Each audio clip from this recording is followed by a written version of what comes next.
Humans seem to have a fascination with horror, and the genre has a very rich history. From Thomas Parnell's A Night Piece on Death from the early 1700s, believed to be one of the first so-called graveyard poems, to the first Gothic novel ever published, The Castle of Otranto by Horace Walpole in 1764, to the works of Bram Stoker and Edgar Allan Poe in the 1800s. They, and many more, paved the way for modern horror. So what I'm saying is, if Edgar Allan Poe hadn't published The Raven in 1845, we might not have stories about colourful cartoon ponies murdering each other. That's right, today we're talking about My Little Pony creepypastas, from their rise in popularity to the golden age of pony horror to their slow decline in quantity and quality over the years. Without further ado, let's dive in.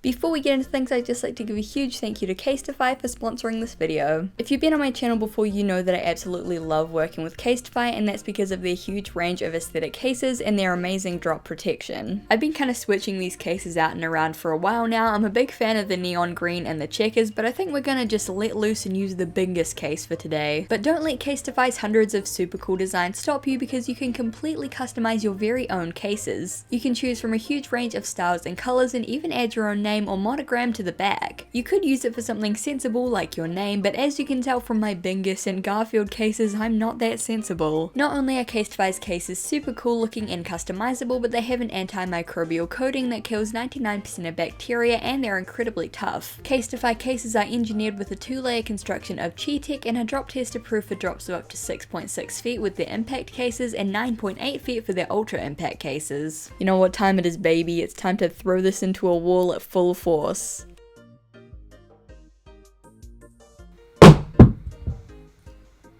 Not a scratch. As you can see, the phone case is it's totally intact. Now you don't have to pick between an ugly, bulky case that protects your phone and a cute case that immediately breaks, because Casetify is cute and tough, like a armadillo.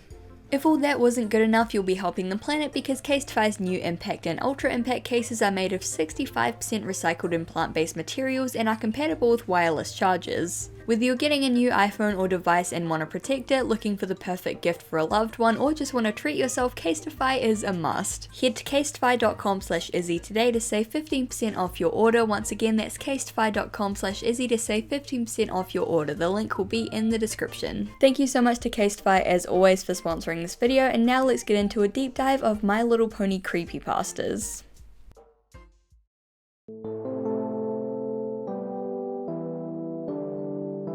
So if you've been on my channel before, you've probably heard this whole backstory about 10 times over, because for some reason I cannot stop talking about bronies, but for the uninformed, I'll give you a rundown of the fandom. My Little Pony was an animated kids show on the Hub network, now called Discovery Family, created way back in October of 2010. It was intended as a modern reboot of the classic My Little Pony series, and was expected to be nothing more than a show to entertain little girls and a way to draw in traffic to the newly established network. Upon release, however, the show exploded in popularity, not only among children and even tweens, but among fully grown fans who began to call themselves bronies as a portmanteau of bro and pony. The brony fandom itself actually started on 4chan as an ironic joke, before Anons found themselves very unironically enthralled and entertained by the series, and before they knew it, they were wearing Rainbow Dash t-shirts and cradling Fluttershy body pillows. And thus the brony fandom was born. It just so happens that right around this time, as the brony community was forming, the online horror genre known as creepypasta was flourishing. While the term creepypasta was originally used for spammy chain email creepy stories that people would copy and paste around the internet or over email, it eventually became a catch-all term to reference any kind of horror content on the web. One of the earliest examples is Ted the Caver, a story posted on Angel Fire from the perspective of the fictional Ted as he explored a terrifying cave system and eventually stopped posting altogether. With the creation of creepypasta.com in 2008 and the creepypasta wiki and r/no sleep in 2010, suddenly these stories were all compiled in one place and easily accessible, which is when things really started taking off. The early 2010s is when creepypasta really became its own genre, with authors influencing each other's stories, certain characters becoming incredibly well known and even mainstream, and individual pastas beginning to garner fandoms of their own. With the release of My Little Pony and the formation of its fandom in late 2010 to early 2011, perfectly coinciding with the creepypasta boom, many bronies were chomping at the bit to take their beloved Rainbow Horse Show and make it scary TM. A lot of popular stories within the creepypasta community were based around My Little Pony, and the introduction of more adult-oriented horror content caught the eye of a lot of skeptics who thought MLP was just for babies. In a weird way, it was kind of symbiotic and helped to grow both communities, and this symbiosis created the most terrifying content known to mankind, the My Little Pony creepypasta. So let's take a look at some of the most popular examples. We'll cover a little bit of everything, starting with fanfiction and fan-made characters and working our way down to videos and games.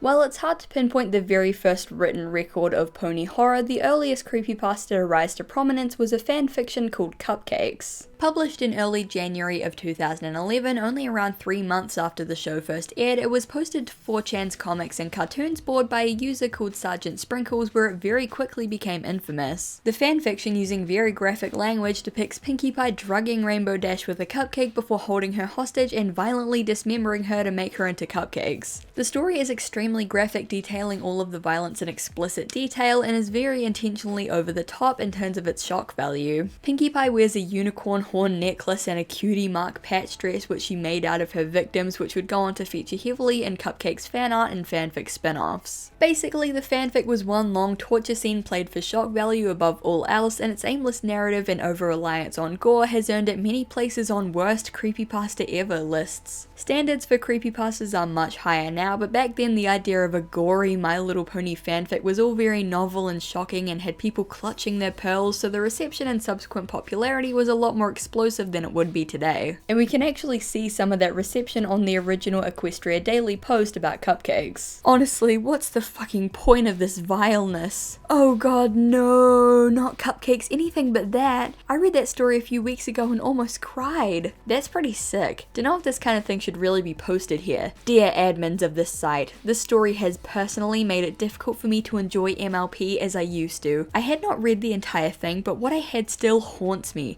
Do not subject bronies to this. It is not fair to have them read this. I wish I never heard of it. Don't spread what should not exist. The Equestria Daily article was deleted soon after, which a lot of people attributed to Cupcakes being so spine-chillingly terrifying and notorious that they had to delete it to save the sanity of their users, but it probably had more to do with the general poor reception in particular. Am I the only one that finds something really uncomfortable about having this entry so closely above the charity for children in need? Good job, guys. Now this is a good place to stop and take a look at the Pinkamena phenomenon. Pinkie Pie was one of the most popular ponies within the creepypasta fandom, partly because her overly upbeat, peppy personality provided a good contrast to the excessive gore and horror, but also because of Pinkamena Diane Pie. In the weirdly dark season 1 episode Party of One, Pinkie Pie goes crazy after she learns that her friends are avoiding her and making excuses for why they can't attend her party. She has, like, I guess what's meant to be portrayed as a mental break, and is shown throwing a tea party for inanimate objects as she spirals into a craze about her friends abandoning her. Turns out they were actually just setting up a surprise party for her and it all ends well, but it stands to date as one of the strangest and darkest early episodes. It was honestly bizarre, and I remember even as a kid watching the show, I thought it was really weird and out of place. The canonical concept of Pinkie Pie going crazy fascinated the fandom, and this flat, desaturated version from Party of One came to be known throughout the fandom as Pinkamena, which was basically just a catch-all name for any murderous, evil, creepy version of Pinkie Pie. From fan songs to fanfics to video games to a fairly popular Tumblr Ask blog and more, Pinkamena became a household name within the fandom, so if you see her pop up randomly in pony creepypasta content, that's why. It's worth noting that Party of One aired after Cupcakes was written, so while the two are often associated, they actually weren't related in any way. Despite all the outrage that Cupcakes caused, it really opened the floodgates for more creepy pony content and really set the tone for creepypastas to come, which leads us on to Rainbow Factory. Rainbow Factory was a fanfiction inspired by a fan song of the same name by the popular brony musician Wooden Toaster, which as a side note has over 10 million views, hot damn. The song was created for a pony music competition where the task was to create a song about the creation of rainbows in under a week, and with this theme in mind, Wooden Toaster created a song which was dark in tone and implied that the titular Rainbow Factory was actually nightmarish and evil. Fanfic author Aurora Dawn took the basic premise and tone of the story and turned it into a short horror fanfiction obviously named named Rainbow Factory. In the story, Scootaloo fails to pass her flight exam in Cloudsdale and is taken to the Rainbow Factory where failed flight school graduates are killed and harvested for their colors. Hey, it's better than college debt, am I right? Turns out that good old Rainbow Dash is the manager of the Rainbow Factory and tries to have Scootaloo killed, but she escapes at the cost of losing the 2 young Pegasi she was trapped with. She ends up escaping Rainbow Dash and flying down a chute to what she thinks is outside, though in a shocking twist it turns out that it leads right back to the room she was originally held captive in. I guess this factory has like a super convoluted layout or something, I don't know. While Rainbow Factory came out quite a long time after Cupcakes, around 7 months to be exact, the influence is clear. Cupcakes had set the trend of pony fanfics with excessive gore, violence, and brutality, and that's what a lot of creepypastas look like in the fandom going forward. Though personally I haven't really seen the term used that much these days, grimdark was a really popular genre label for stories like this within the fandom, like instead of calling it a creepypasta it would be called a grimdark fic. I don't know, I just thought it was interesting to mention because I don't really see that label these days. Anyway, like Cupcakes, Rainbow Factory became incredibly popular to the point of getting spin-off series, fan art, and animation, and like Pinkamena, this mad rainbow lab manager Rainbow Dash became a pretty popular figure within the fandom. Because of Cupcakes and Rainbow Factory, the fandom really latched on to the idea of the evil main 6, so tons of creepypastas began coming out with fans trying to make each character their own evil alter ego in hopes of replicating the success of the first 2. Rarity had Lil Miss Rarity, a Tumblr Ask blog inspired in both art style and story by the original Pinkamena Diane Pye Ask blog, which depicted her as a murderous seamstress. The less said about this one the better, because it became this really weird fetish NSFW thing. It's not disturbing in a fun, schlocky way, it's genuinely just gross. The far superior version is Rarity's New Patterns, a Source filmmaker animation which takes the same general concept and gives it a more cheesy Cupcake style tone without all the actually disturbing stuff. Applejack didn't really have an evil counterpart since historically she was one of the less popular characters, though she did eventually get a fanfic called the Apple Sleep Experiment, which was funny because it was literally just a My Little Pony version of the Russian sleep experiment creepypasta. The experiments of Twilight Sparkle cast Twilight as a mad scientist gone murderer, partially inspired by the season 3 episode Lesson 0, which showed Twilight going crazy after not being able to come up with a lesson that she learned that week. It was basically her very own Pinkamena moment, and screen caps promptly flooded the forums and fan communities. Anyway, the idea of like a mad scientist Twilight Sparkle murderer is cool and I like it. Fluttershy was similar to Pinkie Pie in that her very sweet, shy, and timid personality was fun to contrast against horrific material, so she had a lot of different alter egos within the fandom. These included Amnesia Shy after she featured in a modded version of Amnesia in a PewDiePie playthrough, which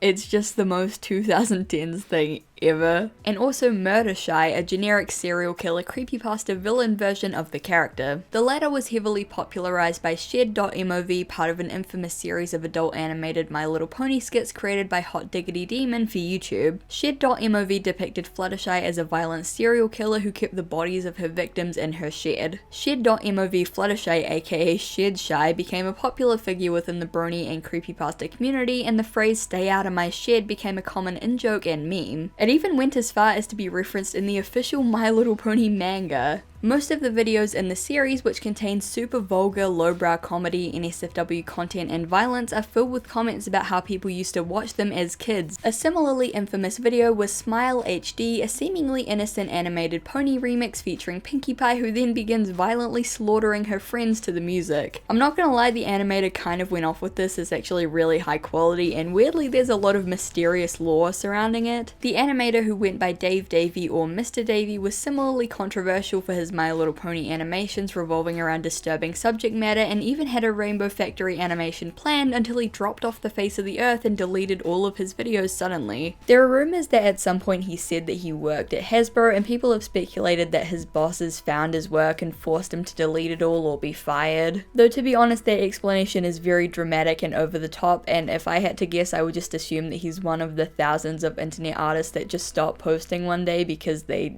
stopped giving a shit. Either way, Smile HD joined the pantheon of incredibly popular and widely viewed My Little Pony gore videos. The normalization of very graphic adult content within children's fandoms has been a debate for a really long time, and we'll get back to this a bit later, but for now let's move on to the video game side of the My Little Pony creepypasta fandom.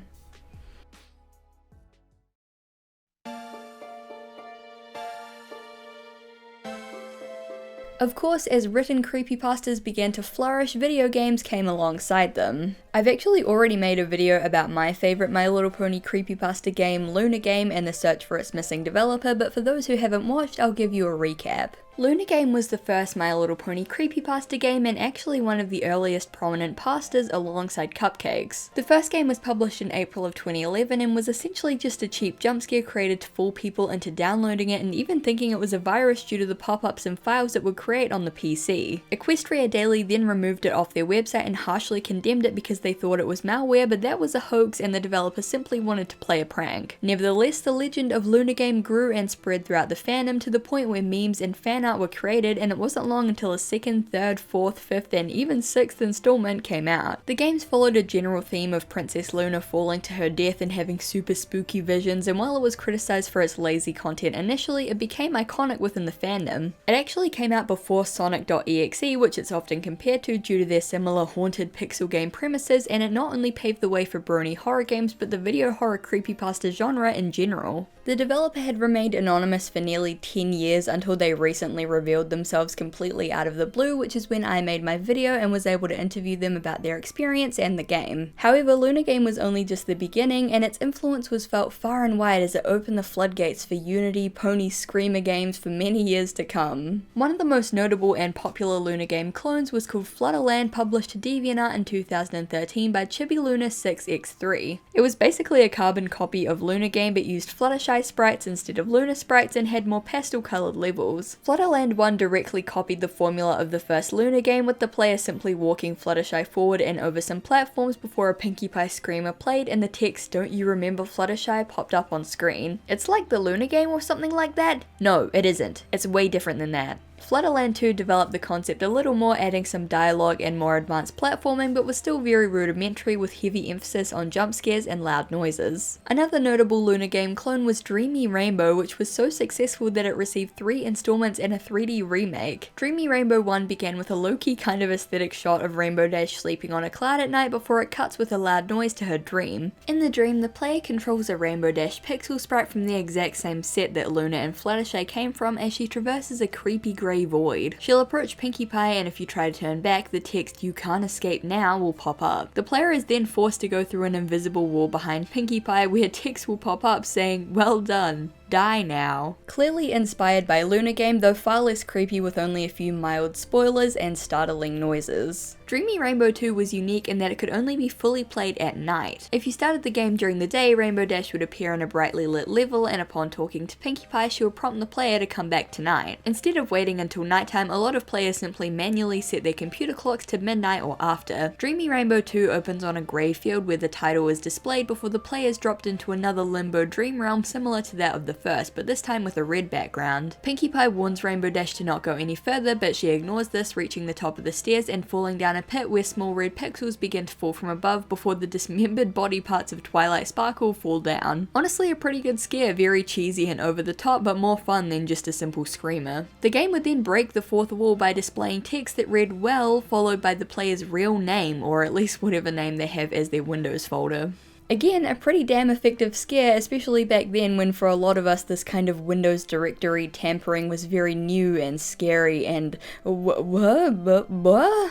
The game would then exit out and reopen seconds later, placing the player back into another platforming section. Upon reaching the end, a bloody Pinkie Pie sprite would appear and quickly glitch out, followed by the text "Well done," accompanied by some garbled sounds. Taking a page out of Luna Game's book, the game was only playable once to add to that haunted deep web creepypasta feel. The highly anticipated threequel to the series, Dreamy Rainbow 3, opened in a windowed mode and showed all of the ponies arriving at the gala. After waiting for a bit, the game would go full screen with a creepy hyper-realistic blood eyes Pinkie Pie which faded in and out repeatedly. Rainbow Dash is then teleported to the grey void where a shadowy Pinkie Pie would chase her, triggering a Lesson 0 Twilight screamer. After this, Rainbow Dash randomly encounters Luna, who slowly walks off screen, bloody Pinkie Pie appears behind her, and the word "end" is crossed out with the word "no" before the game makes some distorted sounds and quits out. A notepad document would then open up with the phrase "she is coming" and the player's name. The 3D remake is really its own thing. It's actually a sequel to Luna game 3D, and because it's really long and convoluted and a bit wacky, I'll just read you the description. With the help of Nightmare Moon and Gygus, Luna managed to seal Pinkamena into Pinkie Pie's body. Every pony though that Equestria was finally safe again, nothing horrible would ever happen, at least for a few years. Unfortunately, Pinkamena still had a few tricks in her bag. This time she will use them on Rainbow Dash. Will you be able to stop Pinkamena to hatch her evil plans again on through 5 intense episodes? Who knows? Truly gripping stuff. While I've given Flutterland and Dreamy Rainbow a bit of friendly ribbing, at the end of the day all of this content is just someone's creative outlet, and honestly I love fan games of all kinds. I made it pretty clear in my Luna game video that I love that game for its aesthetic value and nostalgia value. Like, weirdly it played a pretty large role in my childhood, and I feel the exact same about these games too. It's all brony history, and the period of cheap Unity pixel pony screamer games is one that I look back fondly on. But don't be fooled, cheap screamer games were not the only thing to come from Luna Game's far-reaching influence. On Wednesday the 13th of July 2011, a post was made to Equestria Gaming advertising a pony creepypasta game contest. Alright, I'm sure many of you know about Luna Game and Luna Game 2. Both games are pretty creepy, but I crave for more. And what better way to get people to make creepy games than bribe them with free stuff? This month's contest will be to create the creepiest creepypasta pony game that you can. Also, I have decided that I'll hold monthly contests. Each will likely have the same $10 game on Steam price, but I might mix things up some months. After the success of the Luna Game series, which was now being hosted over on Equestria Gaming, bronies were hungry for more creepypasta content, and so, like any good publication, they forced their readers to do unpaid labor. With a set of rules and a time frame which was not specified in the original post, but I assume was like a few weeks to a month, the contestants set off to create some spooky pony games. Shortly after, the winner of the contest was announced to be a game called Story of the Blanks. Story of the Blanks was a simple pixelated horror game centering around Applejack's younger sister Applebloom as she follows Twilight into the dark and creepy Everfree forest. She ends up getting separated after following a strange figure deeper into the forest before stumbling upon a seemingly random settlement in the middle of nowhere called Sunnytown. None of the ponies have cutie marks and are all acting strangely, in particular one pony called Mida who is muttering to herself about how it isn't right. After solving a few very rudimentary puzzles, Applebloom finds the key to a strange abandoned shack at the side of the town, only to find the body of a pony in the fireplace. Running outside, the whole town has become dark and creepy, with decrepit ponies rising from the ground saying that there was no other way and a curse had befallen her. Turns out these isolated ponies believe that cutie marks are a curse, and when Ruby, the young pony in the fireplace, got a magnifying glass as her mark, they killed her and hid the body there. After running through the town avoiding obstacles and fast-moving zombie ponies, the crying pony from earlier, Mida, will appear and intervene. After Mida saves her, Applebloom has to traverse several levels while avoiding fast-moving zombies until she meets back up with the ghost of Ruby, who apologizes for getting her into this mess. The two reconcile and Applebloom is miraculously teleported back outside by Twilight, where the two leave the forest as Ruby looks on. Something unlocked the repressed memory of this game in my mind, and holy shit, I remember when this was peak horror to 12-year-old me. Ooh, I played this when I was 6. I remember crying when bedtime. This scared me a lot as a kid, but wow, this is well made. I love these weird little 2010s creepypasta games. They're such a weird and fun part of my childhood. In general, Story of the Blanks was a lot more well received than Luna Game or Dreamy Rainbow, with its short but intriguing storyline, original characters and locations, and the really fantastic 8-bit graphic style. The game was created by Donuts, and if that name seems familiar to you, you may know them from the plethora of other games that they've published. They made Derp Till Dawn, a pixelated third-person Slenderman parody with Derpy Hooves as the protagonist, who is tasked with collecting 8 pages while avoiding the Slender Pony. Yes, Slender Pony is a real character. Real ones remember. The game eventually shifts into a first-person view, and it's actually pretty infamous for being almost impossible to beat, with one of the only full walkthroughs I could find admitting in the comments that they cheated in order to finish it. Donuts also made Twilight vs. Walking, a My Little Pony based co-op parody. Does anyone else remember co-op? I feel like that and Happy Wheels had like an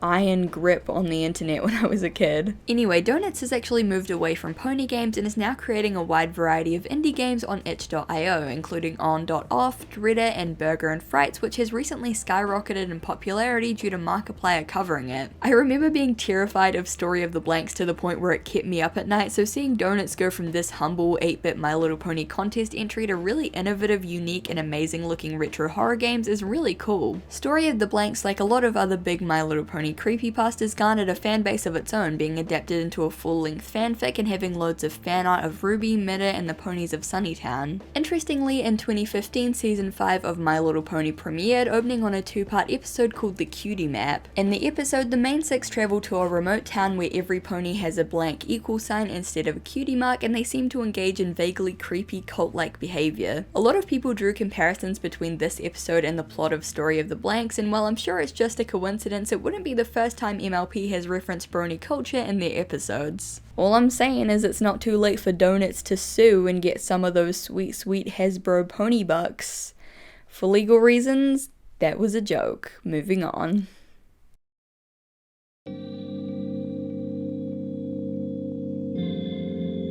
The golden age of the fandom was widely considered to be 2011 to 2013 and maybe 2014 and 15 at a stretch. During this early period, the fandom experienced a boom unlike any other, being one of, if not the largest and most unexpected fandoms of the early 2010s. From brony conventions on a massive global scale to the pony OC and commission economy to large-scale fanfics like Fallout Equestria to, of course, the brony creepypasta community, it was quite a time to be alive. In the following years, while the fandom still had a large presence online, it was clearly beginning to decline in popularity. My Little Pony Friendship is Magic aired its final episode in October of 2019, but by that point the fandom was already kind of a shell of its former self. Nowadays bronies are still plenty common and there are still a few fan communities out there, but to see this titan of a fandom go from millions upon millions of views on Smile HD and Rainbow Factory and thousands of shares on Luna Game to what it is today is kind of weird. And while it's fun to look back at My Little Pony creepypastas for their silliness and nostalgia, it can also be a little bit disturbing. Not because of the subject matter itself, but because this kind of really graphic adult content was really common in the fandom back then and deeply affected a lot of kids. As a young pony fan myself, I couldn't engage in any fandom content without encountering NSFW, gore, or disturbing content that really wasn't appropriate for someone my age, and I know I'm not the only one. In recent years there's been a lot of discussion about how adult fans took a show created for young children and flooded the communities with adult content, uncaring about how many young children engage with the show and these communities. Personally, I look back at Dreamy Rainbow and Cupcakes and Luna Game with a lot of nostalgia because of how cheesy and goofy they were in comparison to how scared I was of them. But there's a difference between these goofy campfire story creepypastas and a lot of the genuinely disturbing content that kids were openly and frequently exposed to back then. Moral of the story is, I think a little bit of cheesy creepypasta content is totally fine for kids, but just be mindful of the kind of things you're posting if children are going to be exposed to it, and also just be mindful of the kinds of things you're consuming. You know, basic common sense. For the most part, it's all in good fun, and I'm glad that today I could share with you some of the absolute classics from the My Little Pony creepypasta community. It's a topic that's very dear to my heart, it played a big role in my childhood, and maybe it did to yours too, let me know. Thank you guys so much for watching. I seriously can't thank you enough for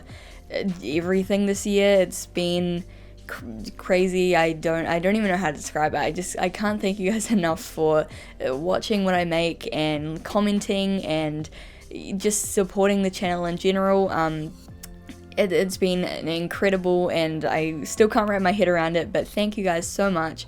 I really hope that we can make next year something really cool as well. I have lots of cool stuff planned to share with you guys and show you guys, so yeah, I'm rambling now, but thank you so much. It means the world to me, and yeah, I hope that you guys have a Merry Christmas and a fantastic holiday, and I will see you next year for more stuff. So yeah, thank you so much, and I hope to see you in the next one. Bye! Thank you so much to everyone who's supported me on Patreon this year, whether you're a current supporter or you were supporting at the start of the year or just for a month or whatever tier. Just thank you all so much. It genuinely means the world to me that you guys want to see more of this content enough to support me in that way, and I really can't tell you, how much that means to me. It's hard to express, but I'm truly thankful. And yeah, I really hope that you guys have enjoyed this year of content. I hope that you'll stick around, but if not, once again, just thank you all for supporting me in that way and the generosity and just everything. So yeah, thank you guys so much, and yeah, for the last time this year, thank you so much to my Garfield overlords over on Patreon. Xavier Arajo, Ren Pendragon, Tyson, Trebizonde, The Fabul Librarian, Sophie Skedder, Simon, SHSL Sunsun, Sheriff Whiskey, Samsung Account, Red Meth, Pom, Kimono My Gyro, Jordan Nielsen, John Leach, Joe Bradshaw, Jesse Chisholm, Helm Hamburger Hand, Grip Gunderson, Finley, Dozo Blint, Doug, Dana Homegardner, Chicory, Charlie B, Brianna Robinson, Boysenberry Switchblade, Astrian Vortex, Arcantilus, and Ginkgo Fox, and Agarafin. Again, thank you all so much for supporting me. If you do want to join these guys over on Patreon, the link will be in the description. I hope you all have a great holiday, a fantastic new year, and I will see you in the next one. Bye!